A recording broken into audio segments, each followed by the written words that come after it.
dimanche de votation en Suisse voisine, c'est un grand oui au mariage pour tous à 64%. Le résultat dépasse les projections. Des dizaines de personnes, vous le voyez, ont laissé éclater leur joie sous un drapeau arc-en-ciel dans le QG des militants à Berne.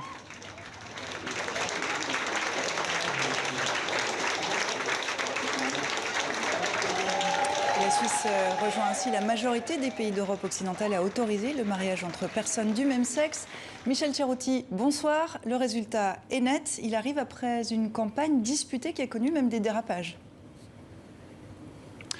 Bonsoir Sylvia, effectivement c'est un résultat net, on ne s'attendait pas forcément à ce que cela dépasse 60%, c'était ce que souhaitaient celles et ceux qui défendaient la loi, c'est le cas donc, effectivement la campagne a été disputée, elle a dérapé, même parfois notamment sur les réseaux sociaux, et puis très récemment lors d'une campagne, d'affichage où l'on voyait des photos d'enfants qui étaient étiquetés comme du bétail parce que les deux points qui achoppaient véritablement et contre lesquels la droite conservatrice s'élevait, ce n'était pas tellement le mariage en soi, mais c'était ce qui en découlait, c'est-à-dire que les droits et les obligations désormais pour couples homosexuels ou hétérosexuels sont les mêmes, à savoir que les couples homosexuels désormais pourront également adopter des enfants ou programmer des procréations médicalement assistées, et c'était les deux points qui posaient un tout petit peu problème. Néanmoins, le peuple aujourd'hui, par 64,1% semble-t-il, a accepté de suivre ses autorités, et le Conseil fédéral et le Parlement dans ce choix, rejoignant ainsi bon nombre de pays européens, vous l'avez dit, dont les pionniers en la matière, c'était les Pays-Bas en 2001.